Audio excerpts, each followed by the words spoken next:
पक्षी अंगणी उतरती. थोडसा अभंगांच्या शब्दांकडे लक्ष द्या. पक्षी अंगणी उतरती, ते का गुंतोनिया राहती. तैसे असावे संसारी, जोवरी प्राचीनाची दोरी.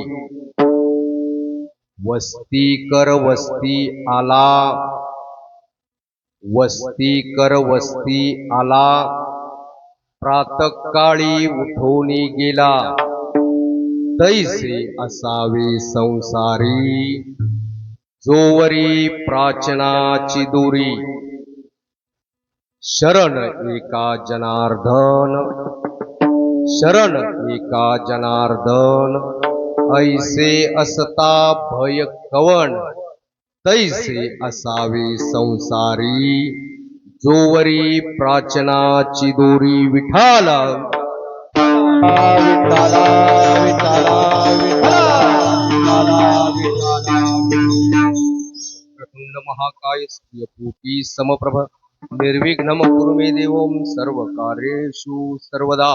गुरुर्ब्रह्मा गुरुर्विष्णू गुरुर्देवो महेश्वरः, गुरु साक्षात परब्रह्म तस्मै श्री गुरुवे नमः. पांडुरंगा करो प्रथम नमन, दुसरे चरण संतांचिया, त्यांच्या कृपादाने कथेचा विस्तारू. बाबाजी सद्गुरु दास तुका. पक्षी अंगणी उतरती, ते का गुंतोनिया राहती. तैसे असावे संसारी, जोवरी प्राचीनाची दोरी. प्रस्तुत प्राप्त प्रसंगी प्राप्त स्थळी प्रवचन रूपी क्षमस्व कीर्तन रूपी सेवेकरिता. काही प्रवचनच जास्त आहेत त्याच्यामुळे जरा कीर्तन रूपी सेवेकरिता घेतलेला अभंग.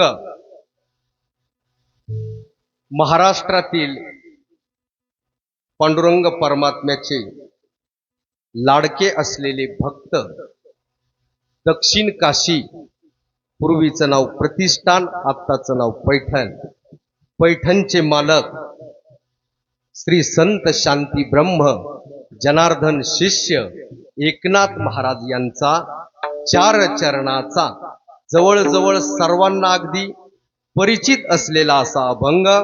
पक्षी अंगणी उतरती, ते का गुंतोनिया राहती. तैसे असावे संसारी, जोवरी प्राचीनाची. प्रस्तुत अभंगामधून नाथबाबांनी या मृत्यू लोकामधील सर्वसामान्य जीवाला जीवन जगण्याची कला विशद करून सांगितली. विठ्ठल विठ्ठल विठ्ठला विठ्ठला विठ्ठला पहा, नाथबाबांनी या अभंगामध्ये सर्वसामान्य जीवाला या मृत्यू लोकामध्ये आल्यानंतर जीवन कसं जगलं पाहिजे, ही जीवन जगण्याची कला अगदी रोजच्या व्यवहारातील उदाहरणातून स्पष्ट करून दिली. या अभंगामध्ये नाथबाबांनी दोन दृष्टांत त्या ठिकाणी दिले. पहिला दिला पक्ष्याचा. संसारामध्ये कसं राहायचं, तर जसे पक्षी राहतात. पक्षी अंगणी उतरती, ते का गुंतोनिया राहती. तैसे असावे संसारी, जोवरी प्राचीनाची दोरी. आता अभंगाचा अर्थ समजायला इतका काय कठीण. दुसरा दृष्टांत दिला नाथबाबांनी. वस्ती कर वस्ती आला, प्रातःकाळी उठून निघाली. तैसे असावे संसारी, जोवरी प्राचीनाची दोरी. जोपर्यंत या मृत्यू लोकामध्ये तुम्ही आहात, तुमची प्रारब्धाची दोरी त्या ठिकाणी शाबूत आहे, तोपर्यंत कसं राहा, तर एक तर सांगितलं पक्षाप्रमाणे राहा. दुसरं सांगितलं जसा वस्ती कर वस्ती आला, प्रातःकाळी उठून गेला. अगदी हे दोन दृष्टांत देऊन नाथबाबांनी जीवन जगण्याची फार मोठी कला या अभंगातून विशद करून सांगितली. अगदी निर्धारित वेळेमध्ये. आता 1 तास आपल्याकडे उरलेला आहे. 1 तास उरीला खटवांग रायासी, बरोबर ना. तसा 1 तास आपल्याकडे राहिला. 1 तासामध्ये अगदी निर्धारित वेळेमध्ये आपल्याला विवेचन करायचं. पण तत्पूर्वी अल्पसा उपोद्घात देणं वक्त्याचं आद्य कर्तव्य. या न्यायाने आपल्या या निंबळक गावातील कोतकर कुटुंबीय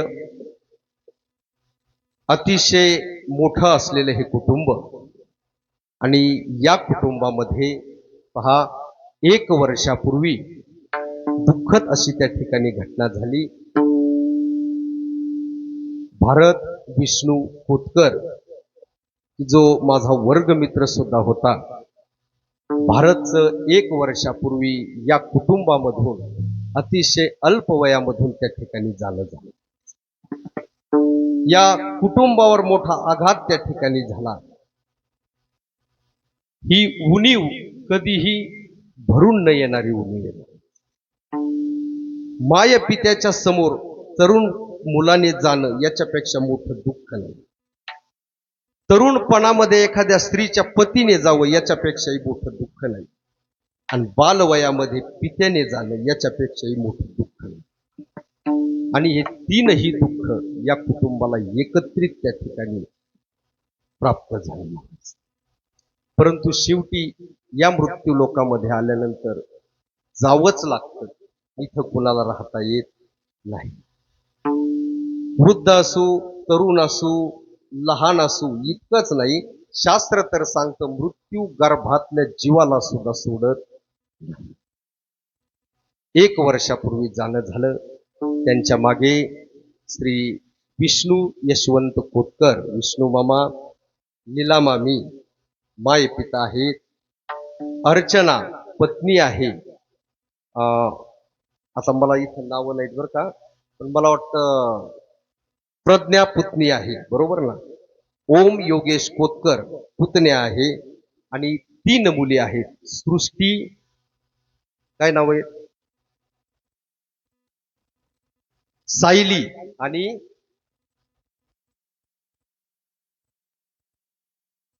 मोठीचं काय नाव आहे माहित नाही का तुम्हाला? तनू. 3 मुली आहेत. पुतण्या योगेश बंधू आहे. संपूर्ण हा कोतकर परिवार या ठिकाणी आपल्या वडिलांचा असेल, भावाचा असेल, वर्ष श्राद्ध या ठिकाणी संपन्न करत आहे. पहा, श्रद्धापूर्वक अंतकरणाने जे श्राद्ध केलं जातं त्याला काय म्हणायचं? थोडस तुम्ही बोला बरं का. वर्ष श्राद्ध म्हणजे काय? श्रद्धापूर्वक अंतकरणाने जे श्राद्ध 1 वर्षानंतर केलं जातं त्याला म्हणायचं वर्ष श्राद्ध.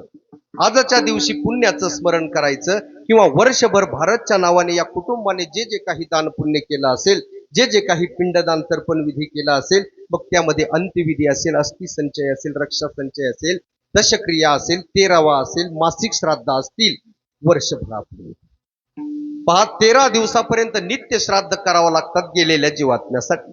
13 दिवसानंतर नित्य श्राद्ध बंद होतात आणि मासिक श्राद्ध चालू होतात, बरोबर ना.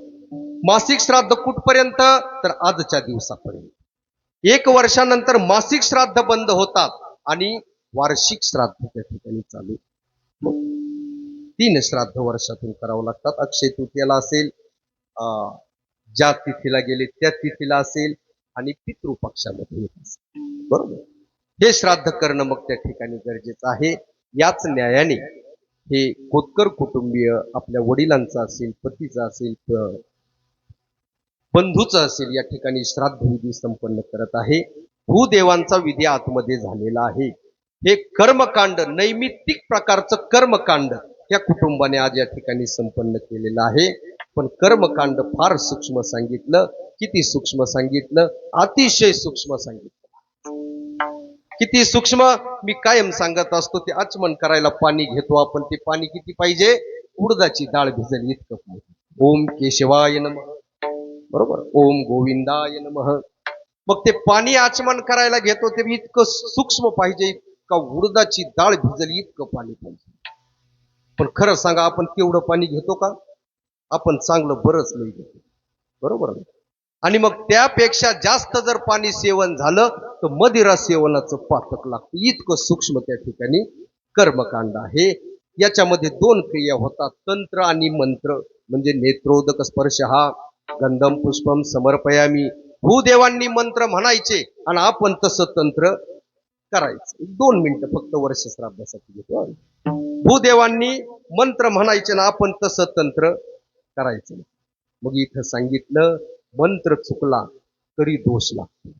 मंत्र चळे थोडा तो धडची होय वेळा. बरोबर. मंत्र चुकला तरी दोष, तंत्र चुकलं तरी दोष.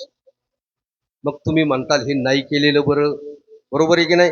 आता दोन्ही केलं तरी दोष लागतो म्हणल्यावर, पण पहा हे जर केलं नाही तर याच्यापेक्षा मोठा दोष त्या ठिकाणी लागू शकतो. गीतेचा पहिला अध्याय पहा. ज्या वेळेस अर्जुन कुरुक्षेत्रावर कौरव सेना आणि पांडव सेना समोरासमोर आली होता, त्यावेळेस अर्जुन भगवंताला म्हणतोय, भगवंता माझा हा रथ जो आहे हा दोन्ही सेनेच्या मध्ये नेऊन उभा करा. कशा करिता? तर यावदेता निरीक्षेहम योद्धु कामानवस्थिता. युद्धाची कामना घेऊन या कुरुक्षेत्राच्या मैदानावर कोण कोण आलेला आहे किंवा कोणाकोणाबरोबर मला युद्ध करायचं आहे त्याचं मला एकदा निरीक्षण करू. आणि मग भगवंताने सुद्धा आपला रथ दोन्ही सेनेच्या मध्ये नेऊन उभा केला. आता चतुरा तो शिरोमणी अशा ठिकाणी उभा केला महाराज की अर्जुनाला सगळे आपलेच लोक दिसले. आणि मग अर्जुनाने सभोवताली नजर फिरवली. अर्जुनाला सभोवताली कोण दिसलं? आपले सगळे आपल्याच कुळातील लोक दिसले. मग मात्र अर्जुन स्रसंते गांडीवम हस्त्वात पक्षैव परिदह्यते, थरथर कापू लागला, अंग गरम पडलं. आणि अर्जुन भगवंताला म्हणतोय, भगवंता अरे हे समोर दिसतायत हे सगळे माझ्या कुळातील लोक आहेत, हे माझ्या पुढे टिकाव धरू शकत नाही. मग यांना जर मी मारलं युद्धामध्ये, लक्षपूर्वक ऐका, यांना जर मी मारलं तर भगवंता माझ्या कुळातील पिंडदान करायला माणूस शिल्लक राहणार नाही. आणि माझ्या जर पूर्वजांचं पितरांचं पिंडदान तर्पण विधी जर झाला नाही तर काय होईल? पतंती पितरो दोषा लुप्त पिंडोदक क्रिया. माझे पितर नरकात पसतील. पहिल्याच अध्यायात, माझे पितर नरकात पसतील, माझे पितर अधोगतीला जातील. म्हणजे पिंडदान तर्पण विधी करणं म्हणजे पितरांना ऊर्ध्वगती प्राप्त करून देणे, इतका महत्वाचा आणि अशा प्रकारचा हा विधी आहे. पण याही पुढे सांगून जाईल, वर्ष श्राद्ध हा दुःखाचा विधी अजिबात नाही. वर्ष श्राद्ध हा दुःखाचा विधी नाही. आता दुःख हे होतच असतं महाराज. कुणाचा मुलगा गेलेला असतो, कुणाचा पती गेलेला असतो, कुणाचा भाऊ गेलेला असतो. मनोमय कोशातून दुःख हे होतच असतं. त्या वेदना भरून निघणाऱ्या नसतात. परंतु शास्त्राच्या दृष्टिकोनातून जर पाहिलं तर आजच्या दिवसाला मुक्ती दिन सुद्धा संबोधलं जातं. मुक्ती दिन का? कारण 13व्याच्या दिवशी या जीवात्म्याचा हा प्रवास सुरू होतो. या प्रवासाला एक विशिष्ट मुदत दिलेली. किती मुदत दिली? तर 1 वर्षाची मुदत दिली. 1 वर्षानंतर, जसं जन्म झाल्यानंतर गर्भात जीव आल्यानंतर 16 संस्कार या जीवावर करावं लागतात. गर्भाधान, पुस्वन, जातक्रमण, निष्क्रमण, अन्नग्रहण, विवाह, कर्णवेद, मुंडन, समावर्तन, यज्ञोपवीत आणि शेवटचा अंत्येष्टी. बरोबर, 16 संस्कार करावे लागतात. तसं मृत्यूनंतर सुद्धा 13व्या नंतर हा प्रवास सुरू होतो. तो 16 गावामधून या जीवात्म्याला फिरवला. नगेंद्र भवन असेल, विचित्रपूर असेल, शौर्यपूर असेल, क्रौंचपूर असेल, 16 गावामधून या जीवात्म्याला फिरवलं जातं. या प्रवासाचं वर्णन आपल्याला करायचं नाही. परंतु हा संपूर्ण प्रवास पूर्ण करून 11 11.5 महिन्यांनी हा जीवात्मा शीताढ्यपुरामध्ये जातो. तिथं फुटभर उंचीचा जीव गळून पडतो देह, आणि तिथून पुढे अंगुष्ठे प्रमाण सांगितलं अंगठ्याच्या आकाराचा तो जीवात्मा त्या धर्मराजाच्या दरबारात पोहोचलेला असतो. आणि मग आयुष्यभर केलेल्या पाप पुण्याच्या कर्मानुसार किंवा वर्षभर केलेल्या कुटुंबियांनी त्याच्यासाठी जे जे काही पुण्यकर्म केले ते आजच्या दिवशी त्या जीवात्म्याला समर्पित करायचे. मग त्या पुण्याच्या जोरावर प्लस आयुष्यभर त्याने केलेल्या पाप पुण्याच्या कर्माच्या जोरावर आजच्या दिवशी भगवंत त्या जीवात्म्याला दुसऱ्या योनीमध्ये प्रवेश देतो. विठ्ठल विठ्ठल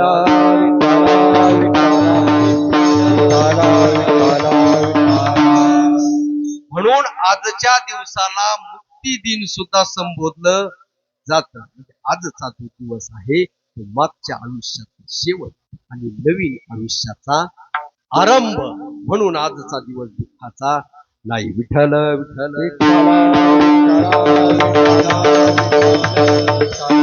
मग पहा, या कुटुंबाचं जे दुःख आहे त्या दुःखाची उणीव कोणी भरून काढू शकत नाही. पण शेवटी शास्त्र असं सांगतं गेलेल्या माणसासाठी शोक करू नये.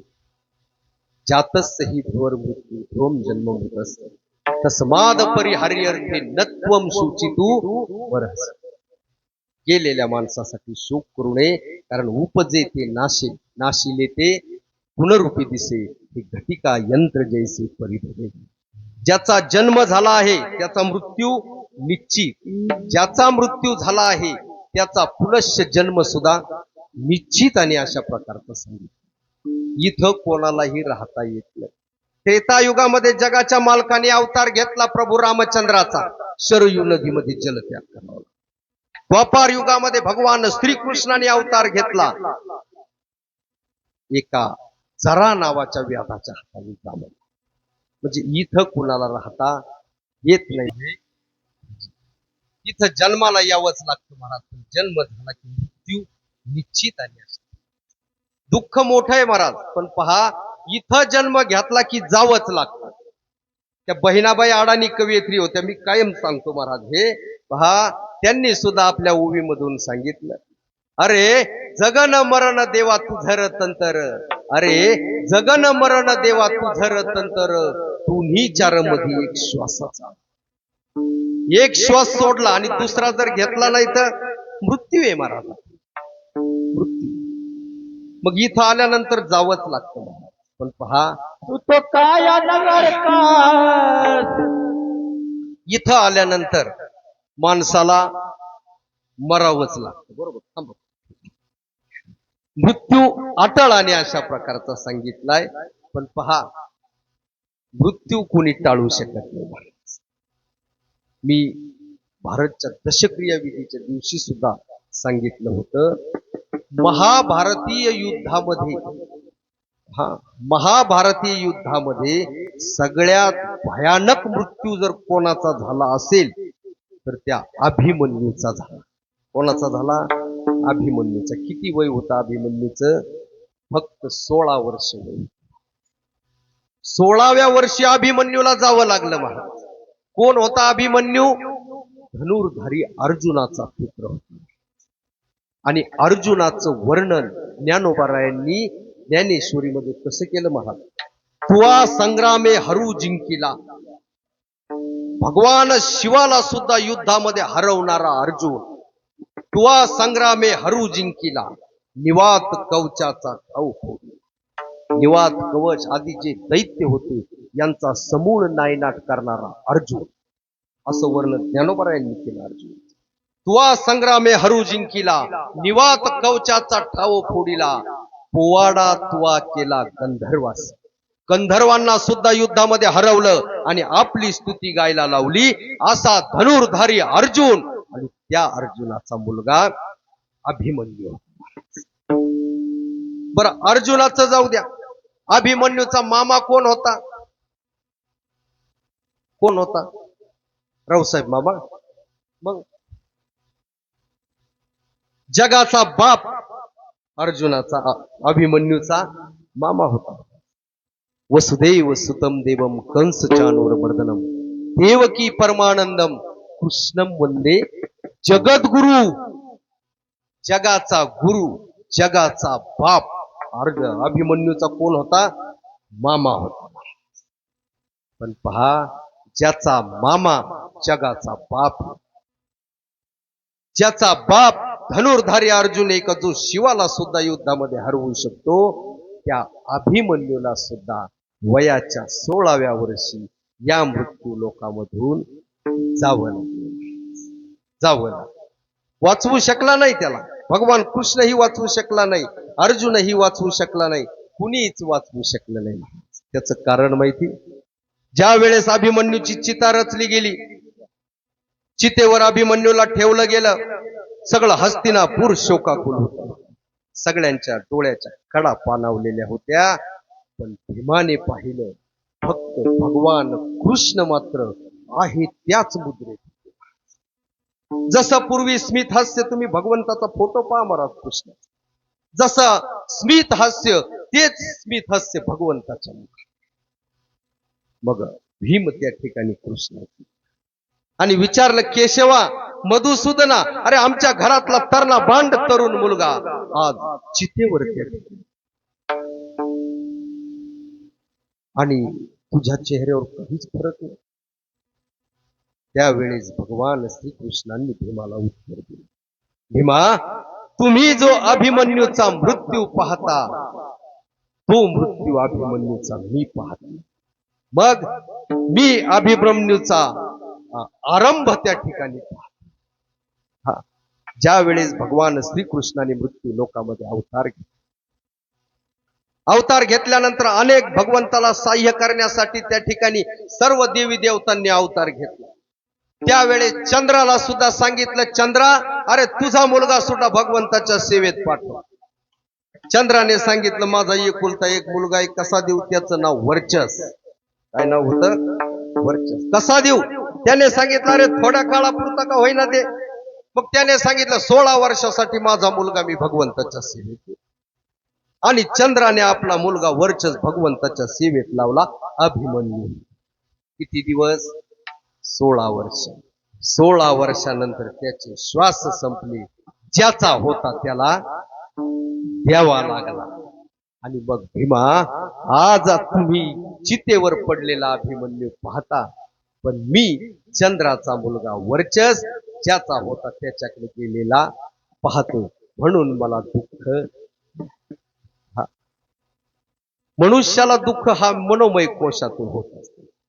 पण हे आयुष्य जे मिळालेले नाही, हे फक्त भाडे तत्वावर मिळालेले आहे. महाराज, किरायाने भेटलेलं आहे.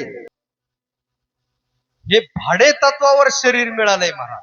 आपले श्वास संपले की इथून आपल्याला जावं लागणार. येथ उरो नाही आले अवतार, येरती पामर जीव कुणालाच इथं राहता येत नाही महाराज. मग पहा, जे ज्ञानी मनुष्य आहे ते मृत्यूला कधी घाबरत. मृत्यू अटळ. आपण सुद्धा मृत्यूला घाबरलं पाहिजे का? देह जाणार त्यास काढो बघा. मृत्यू अटळ आहे महाराज. पण ज्ञानी मनुष्य मृत्यूला घाबरत नाही. ज्ञानी मनुष्य मृत्यूला घाबरत नाही. मग ज्ञानी मनुष्य कशाला घाबरतो? तो जन्म मृत्यूच्या संस्मरणाला, म्हणजे संसाराला घाबरतो महाराज. थोडं लक्षपूर्वक ऐका. मला वाटतं या अभंगावर मी मुक्ता काकूच्या वेळेला चिंतन केलं होतं, दशक. बरं का तुमच्या? पहा, ज्ञानी मनुष्य मृत्यूला घाबरत नाही. मग जन्म मृत्यूच्या संस्मरण, म्हणजे संसाराला घाबरतो. उदाहरण जर सांगायचं झालं तर शुकाचार्य. शुकाचार्य म्हणजे कोणाचे मुलगा? शुकाचार्य व्यास महर्षींचा चिरंजीव. शुकाचार्य व्यास महर्षी पराशर ऋषींचे, पराशर ऋषी शक्ती ऋषींचे, शक्ती ऋषी वसिष्ठजींचे, आणि वसिष्ठजी ब्रह्मदेवाचे मानस.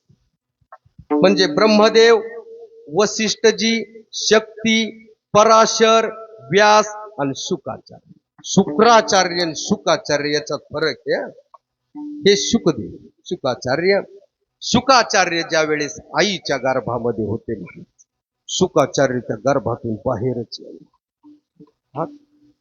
बाहेरच येईना. किती वर्ष? ब्राह्मणाचे पोर एका खेळास झाले. 12 वर्ष लपाले रे, कापत कापत बाहेर आले, नागवेची पळून गेले. 12 वर्ष शुकाचार्य आईच्या गर्भात राहिले. किती वर्ष? 12 वर्ष. व्यास महर्षींनी आवाज दिला, अरे शुका बाहेर ये. पण ते शुकाचार्य काय बाहेर ये? अरे शुका बाहेर ये, मी तुझा बाप व्यास महर्षी बोल. पण शुकाचार्य म्हणायचे, बाबा मी बाहेर आलो की मला भीती वाटते. कशाची भीती वाटते? तर संसाराची भीती. व्यास महर्षी म्हणले, अरे मी तुझा बाप आहे, मी व्यास महर्षी आहे, मी वेदांचे 4 भाग केले, असंख्य पुराणांची रचना केली, माझा अधिकार तुला माहित नाही, तू बाहेर ये, हा संसार तुला काही करणार नाही. पण शुकाचार्य म्हणले, बाबा या संसाराने तुम्हाला सुद्धा बांधले. हे कुणी सांगावं, उपदेश कुणी करावा महाराज, जो त्या बाबतीत, नाही तर दारूबंदीचं भाषण करायचं आणि त्याने लावून करायचं, त्याच्यात काय अर्थ आहे का?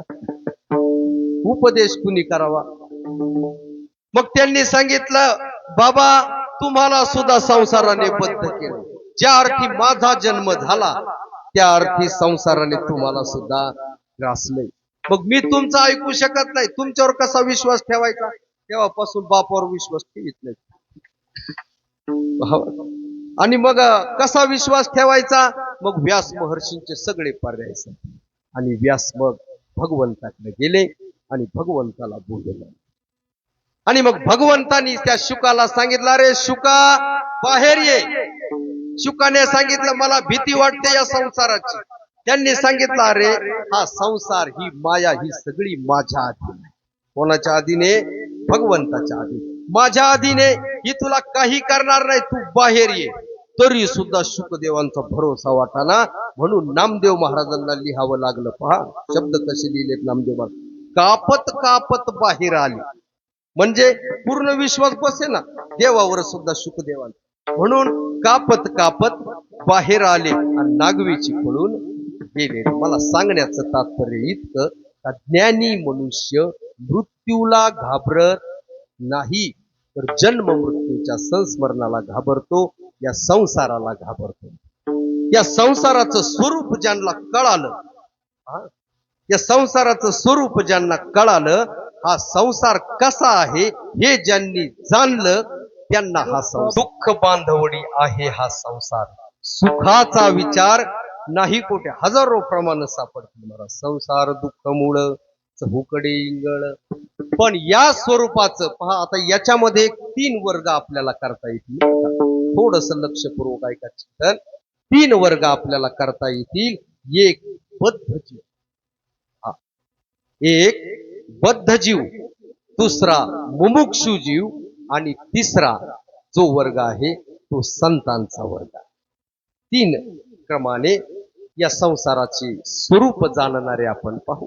पहा, जो बद्ध जीव आहे त्याला या संसाराचं स्वरूप कळत नाही.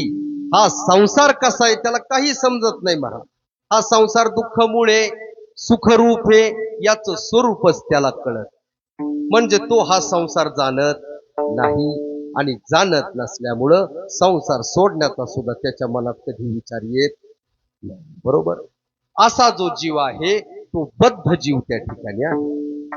दुसरा जीव अगदी थोडक्यात जर आपण पाहिलं, दुसरा जो जीव आहे तो मुमुक्षु जीव आहे. म्हणजे अगदी सोप्या भाषेत सांगू का, कळतय पण वळत नाही. बरोबर. असा जो जीव आहे त्याला या संसाराचं स्वरूप कळतं. हा संसार दुःख रूप आहे त्याला कळतं. त्याला हा संसार सोडावासाही वाटतो, पण सुटत नाही. आता आपण कोणत्या वर्गात पहा बरं. आपण कोणत्या वर्गात आहेत आपलं सुद्धा आत्मपरीक्षण करायला हरकत नाही. पहिला जो जीव आहे तो बद्ध जीव आहे. काय झालं त्याला? ग्राईप वॉटर द्या त्याला. विठ्ठल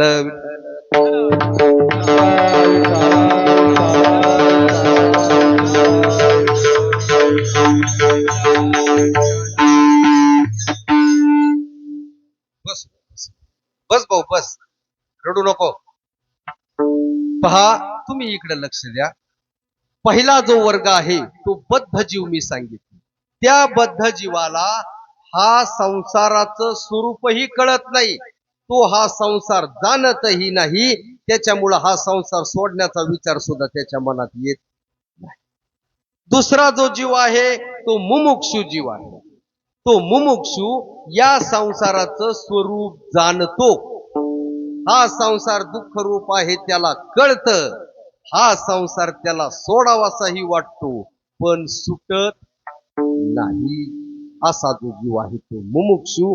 आणि तिसरा जो वर्ग आहे तो वर्ग या संसाराचं स्वरूप जाणतो, या संसाराचं सगळं स्वरूप जाणतो.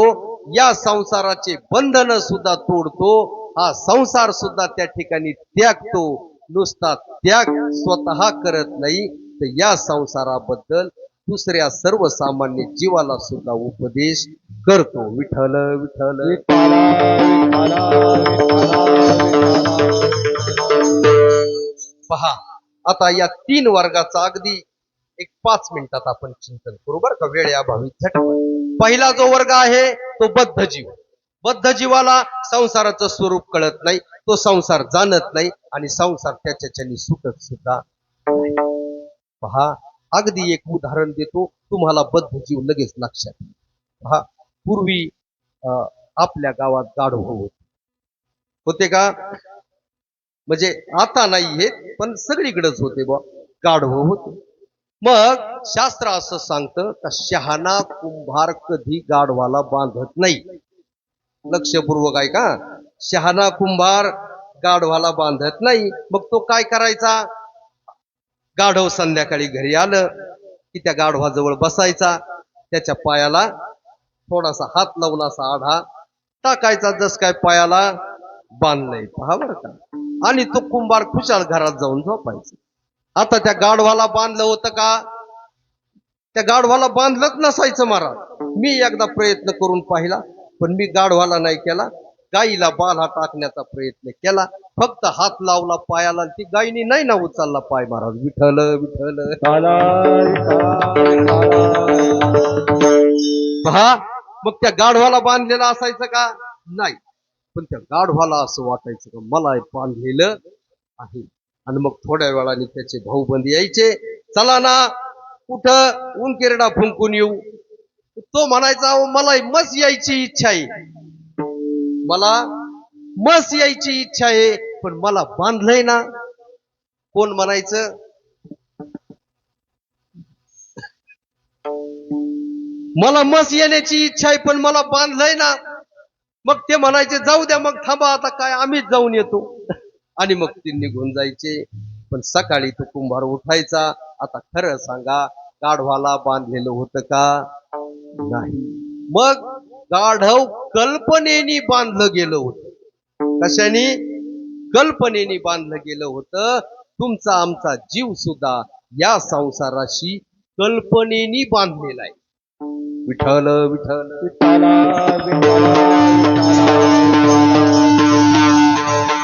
पहावर का, लक्षपूर्वक ऐका. पडवीतले सुद्धा तुम्ही लगेच पडवीत बघायला लागले. पहा, तुमचा आमचा जीव सुद्धा कल्पनेने बांधलेला आहे महाराज. कशाशी? संसाराशी. आपल्याला सुद्धा वाटतं जायचंय बर का, पण हे सगळं कोण करीन? आपल्याला काय वाटतं?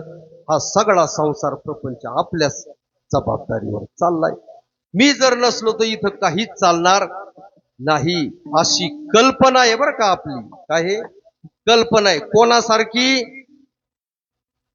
त्याच्यासारखी. तुमच्या लक्षात आलं? कोणासारखी? त्याच्यासारखी. त्याच्यासारख्या कल्पनेने आपण सुद्धा या संसाराशी बांधलो गेलो. आपल्याला सुद्धा वाटतं का आपण जर नसलो तर इथं काहीच होणार नाही, पण तुम्ही आज जरी गेले तर इथं उलट चांगलं होईल. तुम्ही मुलांवर सोपून पहा, तुमच्यापेक्षा चांगला प्रपंच करतील ते. पहा, पण आपण सुद्धा कल्पनेने बांधलो गेलो महाराज. म्हणजे आपण सुद्धा बद्ध जीव त्या ठिकाणी आहोत. आपण सुद्धा त्याच्यासारखे कल्पनेने बांधलो का आपल्याशिवाय इथं काहीच होणार नाही, पण आपल्या वाचून इथं काही राहणार सुद्धा नाही. म्हणजे हा झाला बद्ध जीव. दुसरा जो जीव आहे तो मुमुक्षु जीव आहे. कसा आहे? मुमुक्षु जीव आहे. या मुमुक्षु जीवाला सुद्धा वाटतं, पण हा जीव संसाराचं स्वरूप जाणतो. त्याला कळतं का रे हा संसार दुःख बांधवडी आहे, हा संसार दुःख रूप आहे. हा तू कळतं की नाही? आता किती सुंदर चाल लावून म्हणले संपतराव तुम्ही, दुःख बांधवडी आहे हा संसार. बरोबर ना? गायक चाली लावू लावू म्हणतात, कीर्तनकार छातीवर हात ठोकून सांगतात, संसार दुःख मूळ चहूकडे इंगळ. पण कोणत्या कीर्तनकाराने संसार सोडला हो? किंवा कोणत्या गायनाचार्यांनी संसार सोडला का? आहे का काही तसा विचार? बरोबर आहे की नाही? म्हणजे कळतंय पण वळत नाही. बरोबर ना? अगदी चाली लावू लावू घोळून घोळून म्हणतो की नाही आपण, पण कोणत्या कीर्तनकारांनी संसार सोडला, कोणत्या गायकांनी संसार सोडला महाराज? नाही सोड. म्हणजे कळतंय त्या संसाराचं स्वरूप माणूस जाणतो पण सुटत नाही. का सुटत नाही महाराज? आपण संसार सोडू शकत नाही. आपण संसार सोडू शकत नाही. आता तुम्ही एवढे बसले तिथं बरं का, थोडं लक्षपूर्वक ऐका. जाऊ द्या 5-10 मिनिटं झाला उशीर तर. हा संसार तुम्हाला कसा वाटतो?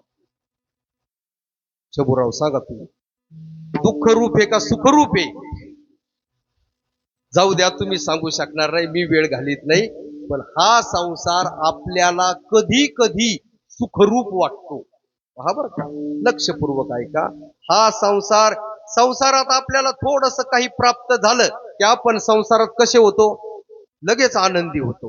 म्हणजे संसार आपल्याला मग चांगला वाटतो की नाही? आणि एक दिवस जर लई कामाचा ताण झाला, तुम्हीच म्हणता महाराज काय असं वाटत कुठंतरी निघून जावं, वाटतं की नाही? मग त्या वेळेला संसार आपल्याला कसा वाटतो? दुःख रूप वाटतो. तर नको हा संसार, वाटतं की नाही कधी कधी? नको, हा वैतागच नको, मग कुठंतरी निघून जावं. पण कधी वाटतं संसारात काही त्रास झाला, दुःख झालं की मग आपल्याला वाटतं हा संसार दुःख रूप आहे, हा संसार नको. पण दुसऱ्याच दिवशी जर संसारात सुख प्राप्त झालं की आपण लगेच तो विचार सोडून देतो. बरोबर आहे की नाही? आता वारीत अनेक लोक येतात ना, लोक म्हणतात काय घरी इकडं चांगलंय, पण एकदा प्रदक्षिणा झाला का मग ते म्हणतात कधी निघायचे, आहे का काही सोय जायची? म्हणजे तेवढ्या पुरतं महाराज. म्हणजे हा संसार आपल्याला कधी कधी सुखरूप वाटतो आणि कधी कधी दुःख रूप वाटतो. बरोबर का नाही? पण हा संसार आपण सोडू शकत नाही, अजिबात सोडू शकत नाही. का? कारण या जीवाचं आणि या संसाराचं असं लग्न लागलेलं आहे महाराज, यांचा कधी घटस्फोटच होऊ शकत नाही. विठ्ठल विठ्ठल.